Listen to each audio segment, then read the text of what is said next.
विद्यार्थी मित्रांनो, आपण बातमी लेखन पाहिलं. आता बातमी लेखनानंतर दुसरी कृती आपण पाहूया, जाहिरात लेखन. ही पण कृती अत्यंत चांगले गुण तुम्हाला मिळवून देईल परीक्षेमध्ये. मगाशी मी बातमी लेखनामध्ये जे मुद्दे सांगितले त्याचप्रमाणे तुम्हाला यातही काही मुद्दे लक्षात ठेवायचे. ते मुद्दे जर तुम्ही तुमच्या डोक्यात ठेवले, एखाद्या पेपरवरती ते पेन्सिलीने रफ लिहून ठेवलं, तर तुम्हाला जाहिरात लेखन करणं सुद्धा सोपं जाईल. ह्या ठिकाणी ना आपण एक उदाहरणार्थ म्हणून योग वर्गाची जाहिरात करा असा प्रश्न घेतलेला आहे.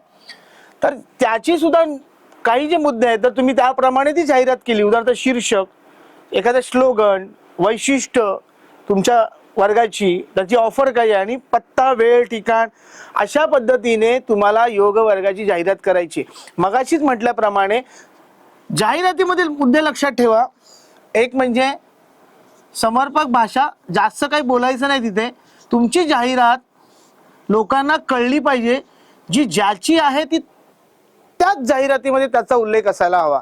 म्हणजे समजा योगाची जाहिरात आहे तर तुम्ही योगाच्या जाहिरातीबद्दलच बोला, किंवा तुमची मेहंदी क्लासची जाहिरात आहे तर त्या क्लासबद्दलच बोला. तुम्ही वेगळं पाल्ला या ठिकाणी जाहिरातीमध्ये लावू शकत नाही. जाहिरात वाचणाऱ्या व्यक्तीला त्या आपल्या जाहिरातीतून समजलं पाहिजे की ही जाहिरात कशाची आहे. हे मुद्दे लक्षात ठेवा. समर्पक भाषा वापरा, जाहिरातीतली भाषा समर्पक, योग्य तुमची वैशिष्ट्य फार लिहिणं महत्वाचं आहे. एक लक्षात घ्या, तुमच्यासारखे असंख्य लोक योग वर्ग चालवतात, त्यांच्याकडे मुलं आकर्षित होतात, तर ती मुलं आपल्याकडेही आकर्षित झाली पाहिजेत. त्याच्यासाठी तुम्ही काय करू शकता हे गोष्टी लक्षात ठेवणं फार महत्वाचे आहे. तर मुलांना बघूया आपण या काही मुद्द्यांवरून आपण आपली जाहिरात कशी करू शकतो. एक लक्षात ठेवा, जाहिरात म्हणजे सोप्या भाषेत सांगायचं झालं तर एखादं पॅम्पलेट्स किंवा एखादं पत्रक जेव्हा आपण देतो किंवा एखादं फ्लॅक्स लावतो. आपण अनेक ठिकाणी फिरायला जाताना आपण बघतो एखादी प्रॉडक्टची जाहिरात असते किंवा एखाद्या टीव्हीवरती एखाद्या प्रॉडक्टची जाहिरात येते. ते कोणती जाहिरात असते, की एखाद्या कोल्ड्रिंकची असेल, साबणाची असेल. तुम्हाला या सुद्धा परीक्षेमध्ये अशी जाहिरात दिली जाते. काही वेळेला तुम्हाला जाहिरातीबद्दल सांगितलं जातं की ह्या विषयाची जाहिरात करा. काही वेळा तुम्हाला शब्द दिले जातात. तर जरी काही आलं तरी ह्या 5 मुद्दे जर तुम्ही लक्षात ठेवले तर तुमची जाहिरात लेखन फार सुंदर होईल. लक्षात घ्या, शीर्षक. तर सुरुवातीला आपल्या स्वतःच्या याचं काहीतरी नाव सजेस्ट करा. नाही सुचलं तरी हरकत नाही, तुम्ही तुम्हाला स्वतःचं नाव सुद्धा, स्वतःचं नाव पण लिहि. महेश योगा वर्ग, उदाहरणार्थ माझं नाव महेश आहे, मी म्हटलं महेश योगा वर्ग, हरकत नाही. तर या ठिकाणी महेश योगा वर्ग थोडंसं मोठं घ्या, महेश योग वर्ग, हे तुमच्या क्लासचं नाव आहे. त्याच्यानंतर स्लोगन असलं पाहिजे, म्हणजे एखादा सुविचार त्या योगाशी संबंध. तर मी इथे म्हणेल, रोज करा योगा, आयुष्य निरोगी जगा. रोज करा योगा, आयुष्य निरोगी जगा.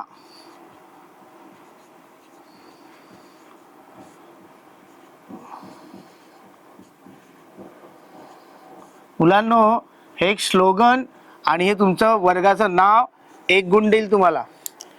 एवढं जरी तुम्ही लिहिलं तरी 1 गुण तुम्हाला मिळतोय. मी असं म्हणत नाही की तुम्ही एवढंच लिहा आणि जाहिरात सोडून द्या. जाहिरात खूप मार्क तुम्हाला देणार आहे. तर लक्षात ठेवा, आपलं नाव झालं, आपण आपला स्लोगन घेतला, हा आपला ज्याला आपण टायटल किंवा आपण त्याला म्हणतो ना आपलं टॅगलाईन, ती टॅगलाईन आहे ही बघा. स्लोगन झालं, शीर्षक झालं. आता या ठिकाणी आपल्याला आपल्या क्लासेसची वैशिष्ट्ये लिहायची आहेत. मग ही वैशिष्ट्ये या ठिकाणी लिहा. तुमच्या क्लासेसची वैशिष्ट्ये काय आहेत मुलांना एक लक्षात घ्या. जी पण जाहिरात आली, आता या ठिकाणी आपण योग वर्गाची घेतली आहे, पण उदाहरणार्थ तुम्हाला तुमच्या कोचिंग क्लासची जाहिरात येईल, तुम्हाला तुमच्या मेहंदी क्लासची जाहिरात येईल, तुम्हाला तुमच्या शिवण क्लासची जाहिरात येईल, तुम्हाला तुमच्या ब्युटी पार्लरची जाहिरात येईल. शिक्षणाच्या संबंधी कोणतीही जाहिरात आली, डोळे बंद करून एक वाक्य लिहायचं. या ठिकाणी ज्या ठिकाणी शिक्षण येतं तिथे तज्ज्ञ मार्गदर्शक पाहिजेत. तज्ज्ञ मार्गदर्शकाशिवाय कुठलाही क्लास सुरू होत नाही.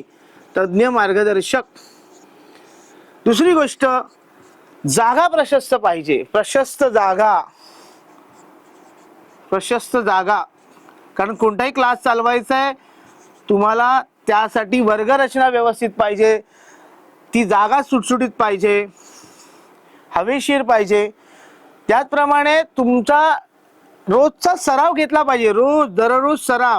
दररोज सराव म्हणा किंवा आठवड्यातून परीक्षा म्हणा, एकदा काही म्हणा. त्यानंतर वैयक्तिक मार्गदर्शन दिलं गेलं पाहिजे. एक लक्षात घ्या, तुमच्या क्लासेसला जर तुम्हाला वैयक्तिक मार्गदर्शन दिलं जाईल तर तुम्हालाही ते आवडेल. कारण योगाच्या क्लासेसमध्ये आपण ज्या काही आसनं करणार आहोत ती आसनं बरोबर करतोय का, काय चुकीची आसनं करतोय हे कळणं महत्त्वाचं आहे. लक्षात ठेवा, एक चुकीचं आसन आपलं अनेक आपण त्याला म्हणूया की आपलं नुकसान करू शकतो. त्यामुळे वैयक्तिक मार्गदर्शन फार महत्त्वाचं आहे. योग वर्गाचंच नाही तर शिकवण्याचा कोचिंग क्लासेसचं पण. जर शिकवणारा प्रशिक्षित वर्ग जर लक्ष देणारा असेल तर पालक त्या वर्गामध्ये नक्की टाकणार. पाचवं तुम्ही टाका. पेपर तर घेतला आपण, पण नंतर परीक्षा पण महत्त्वाचं आहे. आणि पुढील मार्गदर्शन, पुढील आयुष्यासाठी मार्गदर्शन. म्हणजे समजा तुम्ही इथून योगा क्लास शिकलात, मग तसंच तुम्हाला सोडणार का, तर नाही. तुम्हाला पुढील आयुष्यासाठी पण मार्गदर्शन वर्ग, फ्री वर्ग म्हणा वाटल्यास. कारण आता एकदा फी भरली आहे, फ्री वर्ग, फ्री अशी तुमची वैशिष्ट्य असू द्या. त्याला छानपैकी अशी बॉर्डर करा. आता मी हाताने करतोय, तुम्ही प्लीज हाताचा वापर करू नका, पेन्सिलीचा वापर करा. ओके. आता हे वर्ग जे काय आहे ते आता या ठिकाणी जागा राहिली, ही जागा नेहमी सगळ्या भरायची आहेत तुम्हाला. आता इथे तुम्ही काय कराल, जो योग वर्ग आहे त्या योग वर्गाची वेळ टाका. इथे वेळ काय असेल, सकाळी 7 ते 9. लक्षात ठेवा, योग वर्ग पहाटे सकाळीच होतात. तुम्ही टाकाल 10 ते 12, चालणार नाही. त्यातही थोडासा तुमचा कॉमन सेन्स बाळगा. संध्याकाळची वेळ असेल, संध्याकाळी पण काही लोकांना जमत नाही, ती पण वेळ टाका 7 ते 9. लक्षात आलं, ही वेळ तुम्ही टाकायची आहे. यानंतर इथे तुम्हाला ऑफर द्या जरा. मी मगाशी म्हटल्याप्रमाणे हे बघा, आता वैशिष्ट्य झाली आपली. आता आपण ऑफरकडे जाऊया. यांच्या ऑफर काहीतरी असली पाहिजे. आता या ठिकाणी आपली फी असेल, समजा इथे आपण इथे फी दिली, फी वर्षाची फी आपण एकंदरीत लिहिली की वर्षाची फी समजा आपली असेल 3,000 रुपये. ओके, 3,000 रुपये वर्षाची फी असेल तर ह्या फी वरती काहीतरी सूट द्या. एकदम फी भरल्यास किती टक्के सूट असेल म्हणा, 10%, 5%. लक्षात घ्या, तुम्ही सुरुवातीला तुमचा वर्ग सुरू करताय, तुम्हाला अधिक साधक, अधिक योग वर्गाचे विद्यार्थी यायला पाहिजेत. तर अशा ऑफरची फार गरज असते. एकदम फी भरल्यास 10% सूट तरच तुमच्याकडे येणार. आणि मुलं आल्यानंतर ती तुम्हाला मुलं टिकवती ठेवली पाहिजे, म्हणून ही वैशिष्ट्यांची गरज आहे. तुमच्या क्लासमध्ये आम्हाला काय मिळणार, लक्षात घ्या. माणसं पैसे भरतात, ही वर्षाची फी 3,000 रुपये भरणार आहे, तर मला ह्याच्यातून काय मिळणार आहे, तर बाबा मला हे मिळणार आहे. या सगळ्या गोष्टी फार महत्त्वाच्या आहेत. तर मी मगाशी म्हटल्याप्रमाणे कोणती शैक्षणिक जाहिरात करताना तुम्हाला ह्या गोष्टी लक्षातच ठेवा. त्याप्रमाणे आता हे झालं. आता आपल्याला शेवटचा मुद्दा राहिला पत्ता. या ठिकाणी तुमचा पत्ता टाका, काय असेल तो कोणताही पत्ता टाका, हरकत नाही. जो तुम्हाला लिहावासा वाटेल शॉर्टमध्ये टाका. बळवंत चौक, पुणे, काही टाका. म्हणजे तुमचा घरचाही थोडा टाकला तरी हरकत नाही. त्याच्यानंतर इथे मी म्हटलंय जे आहे ईमेल आय डी टाका तुमचा, कारण तुमचा ईमेल आय डीवरती तुम्हाला कॉन्टॅक्ट करतील. मगाशीच म्हटल्याप्रमाणे ईमेल आय डी काय पूर्ण लिहायचा नाही. इथे मोबाईल नंबर लिहिणं गरजेचं आहे. तो मोबाईल नंबर पण 10 आकडी टाकायचा आपल्याला.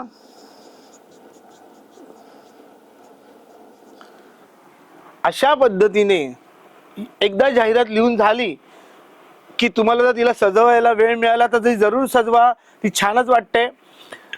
अजून याच्यामध्ये बघा अजून काय राहिलंय बघा. लोकांना आपण आपल्या वर्गाचं नाव सांगितलंय, आपला क्लास कधी आहे ते पण सांगितले, फी झालंय, आपण काय काय आपली स्पेशालिटी आहे ते पण लिहिलंय, आपण त्यांना किती सूट देणार आहोत तेही लिहिलंय, आपला पत्ताही लिहिणार आहोत तोही लिहिलंय.